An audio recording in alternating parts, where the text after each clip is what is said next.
Today is November 22, 2023. Our reflection is entitled Stewardship of Talents, a call to faithful investment.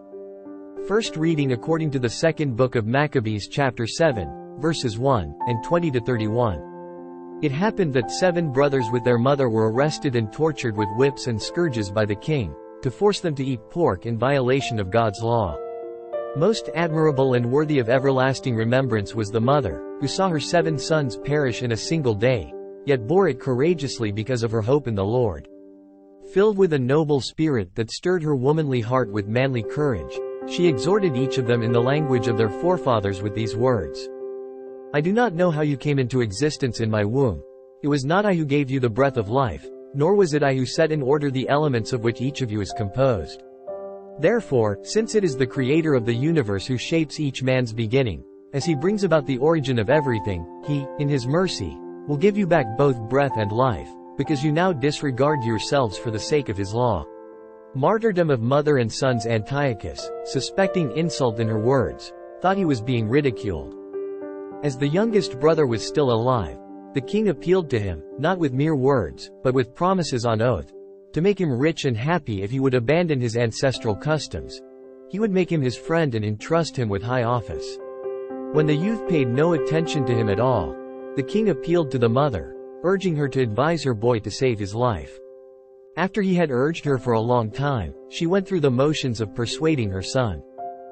In derision of the cruel tyrant, she leaned over close to her son and said in their native language, Son, have pity on me, who carried you in my womb for 9 months, nursed you for 3 years, brought you up, educated and supported you to your present age. I beg you, child, to look at the heavens and the earth and see all that is in them. Then you will know that God did not make them out of existing things, and in the same way the human race came into existence. Do not be afraid of this executioner, but be worthy of your brothers and accept death, so that in the time of mercy I may receive you again with them. She had scarcely finished speaking when the youth said, What are you waiting for? I will not obey the king's command. I obey the command of the law given to our forefathers through Moses. But you, who have contrived every kind of affliction for the Hebrews, will not escape the hands of God. Holy Gospel of Jesus Christ according to St. Luke chapter 19, verses 11 to 28. While people were listening to Jesus speak, he proceeded to tell a parable because he was near Jerusalem and they thought that the kingdom of God would appear there immediately. So he said, a nobleman went off to a distant country to obtain the kingship for himself and then to return. He called 10 of his servants and gave them 10 gold coins and told them, Engage in trade with these until I return. His fellow citizens, however, despised him and sent a delegation after him to announce, We do not want this man to be our king. But when he returned after obtaining the kingship, he had the servants called, to whom he had given the money, to learn what they had gained by trading. The first came forward and said, Sir, your gold coin has earned 10 additional ones. He replied, Well done, good servant. You have been faithful in this very small matter. Take charge of 10 cities. Then the second came and reported, Your gold coin, sir, has earned 5 more. And to this servant too he said, You, take charge of 5 cities. Then the other servant came and said, Sir, here is your gold coin. I kept it stored away in a handkerchief, for I was afraid of you, because you are a demanding person. You take up what you did not lay down and you harvest what you did not plant. He said to him, With your own words I shall condemn you, you wicked servant. You knew I was a demanding person, taking up what I did not lay down and harvesting what I did not plant. Why did you not put my money in a bank? Then on my return I would have collected it with interest. And to those standing by he said, Take the gold coin from him and give it to the servant who has 10. But they said to him, Sir, he has 10 gold coins.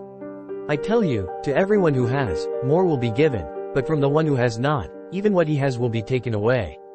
Now as for those enemies of mine who did not want me as their king, bring them here and slay them before me. After he had said this, he proceeded on his journey up to Jerusalem. In today's readings, we encounter themes of stewardship and accountability for the gifts and talents bestowed upon us. The passage from Maccabees portrays a group of brothers who, facing persecution, choose martyrdom rather than renounce their faith. Their unwavering commitment to God's commandments speaks to the profound responsibility of stewarding one's faith, even in challenging circumstances.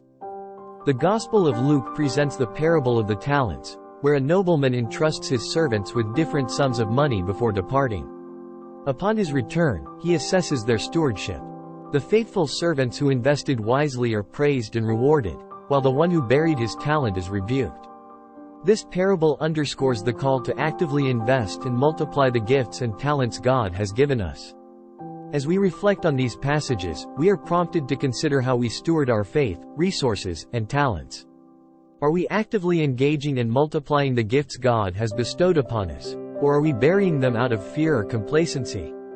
Let us reflect on our role as stewards and commit to faithfully investing our God-given gifts for the flourishing of His kingdom. Today, I will take intentional steps to identify and utilize the talents and resources God has entrusted to me.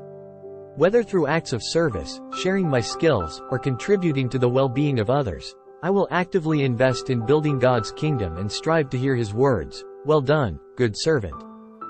If you found this video meaningful, I invite you to show your support by hitting the like, subscribe and share button, as this will help us reach more people with these reflections. Together, we can create a community that seeks wisdom and spiritual growth.